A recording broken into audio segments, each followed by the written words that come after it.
یہ گویا کہ قصص النبیین کا ایک حصہ ہے اس سورہ مبارکہ کا۔ وَلَقَدْ أَرْسَلْنَا إِلَىٰ ثَمُودَ أَخَاهُمْ صَالِحًا، اور ہم نے بھیجا تھا سمود کی طرف ان کے بھائی صالح کو، أَنِ اعْبُدُوا اللَّهَ فَإِذَا هُمْ فَرِيقَانِ يَخْتَصِمُونَ، کہ تم اللہ کی بندگی کرو تو وہ قوم جو ہے دو گروہوں میں تقسیم ہو گئی جو آپس میں جھگڑنے لگے۔ قَالَ يَا قَوْمِ لِمَ تَسْتَعْجِلُونَ بِالسَّيِّئَةِ، انہوں نے کہا کہ اے میری قوم کے لوگوں کیوں برائی کی جلدی مچاتے ہو، قبل الحسنہ، بھلائی سے پہلے، یہ جو کہہ رہے ہو کہ لے آؤ عذاب، اس کی جلدی نہ مچاؤ۔ لولا تستغفرون اللہ لعلکم ترحمون، کیوں نہیں تم اللہ کا استغفار کرتے، معافی چاہتے اللہ سے تاکہ اللہ تم پر رحم کرے۔ قالوا طیرنا بک وبمن معک، انہوں نے کہا کہ ہمیں تو کچھ محسوس ہو رہا ہے کہ نحوست ہے اے صالح تمہاری بھی، اور تمہارے ساتھ جو ایمان لائے ہیں ان کی ہے، ان کی نحوست کا ہمیں خوف ہے کہ ہم پر کوئی برائی آئے گی۔ قال طائرکم عند اللہ، انہوں نے کہا تمہاری نحوست یا تمہاری بدقسمتی جو بھی ہے وہ سب اللہ کے اختیار میں ہے۔ بل انتم قوم تفتنون، بلکہ تم ایک ایسی قوم ہو جو بچلائے جا رہے ہو، بھٹکائے جا رہے ہو۔ وکان فی المدینۃ 9 رہط، اور اس شہر میں 9 سردار تھے بڑے بڑے، یفسدون فی الارض ولا یصلحون، وہ زمین میں فساد مچاتے تھے، اصلاح نہیں کرتے تھے۔ قالوا تقاسموا باللہ،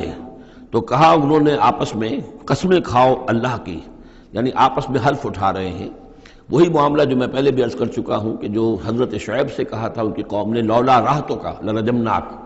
اگر آپ کا یہ خاندان نہ ہوتا تو ہم ابھی کبھی کا آپ کو رجم کر چکے ہوتے اور ہم آپ کو سنسار کر چکے ہوتے۔ یہاں بھی معاملہ یہ تھا کہ حضرت صالح کے خلاف کوئی اقدام کریں یا ان کے حکم کے خلاف کوئی کام کریں تو انہیں اندیشہ یہ تھا کہ یہ ان کی جمعیت پوری یا ان کا خاندان جو ہے پھر اس کے ساتھ جو ہے لڑائی نہ ہو جائے۔ تو انہوں نے یہ کہا کہ اب مل جل کر ایک ہی مرتبہ ہم حملہ کریں گے اور قتل کریں گے ان کو، جیسے حضور کے بارے میں مکے میں سازش ہو رہی تھی کہ یہ اب محمد کو قتل کرنا ہے، تو ظاہر بات ہے کہ یہ قتل جو ہے اگر تو کسی ایک فرد نے کیا اور وہ تو پھر اس قبیلے کو اس کی سزا بھگتنی پڑے گی، اور وہ ہماری ہو سکتا ہے ان فائٹنگ شروع ہو جائے، ہماری خانہ جنگی شروع ہو جائے۔ لہذا یہ کہ سب قبیلوں سے ایک ایک نوجوان لو اور مل جل کر اچانک جا کر سب کے سب حملہ کرو، اور سب کے سب اس پر وار کرو محمد پر صلی اللہ علیہ وسلم، تاکہ کسی کو یہ پتہ نہ چل سکے کہ کس نے قتل کیا ہے۔ تو اسی طرح کا معاملہ انہوں نے کہا، تقاسموا، آپس میں قسمیں کھاؤ اللہ کی،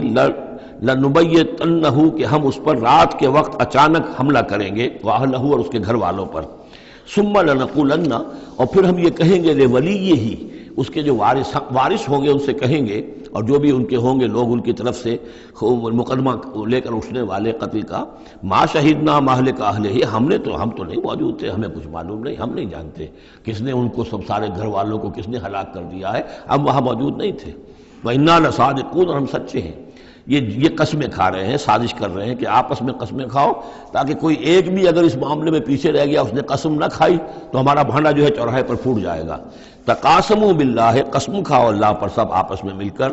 لنبیتنہ، کہ ہم اس کے اوپر حملہ آور ہوں گے رات کے وقت، واہلہ، اور اس کے گھر والوں پر، ثم لنقولن، اور پھر ہم یہ کہیں گے لولیہ ما شہدنا مہلک اہلہ وإنا لصادقون۔ ومکروا مکرا ومکرنا مکرا، انہوں نے اپنی سی سازش کی، اپنی سی تدبیر کی، اپنا سا پلان بنایا، اور ہم نے اپنا پلان بنایا، وہ مکرنا مکرن وہم لا یشعرون، نے پتہ بھی نہیں تھا۔ فانظر کیف کان عاقبۃ مکرہم، تو دیکھ لو کیا انجام ہوا ان کی چالوں کا۔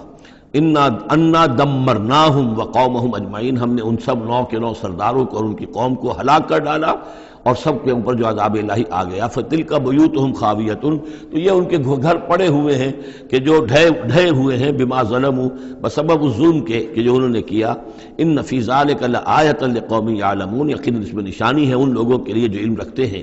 وانجینا الذین آمنوا وکانوا یتقون، ہم نے نجات دی ان لوگوں کو جو ایمان لائے تھے اور جنہوں نے تقویٰ کی روش اختیار کی تھی۔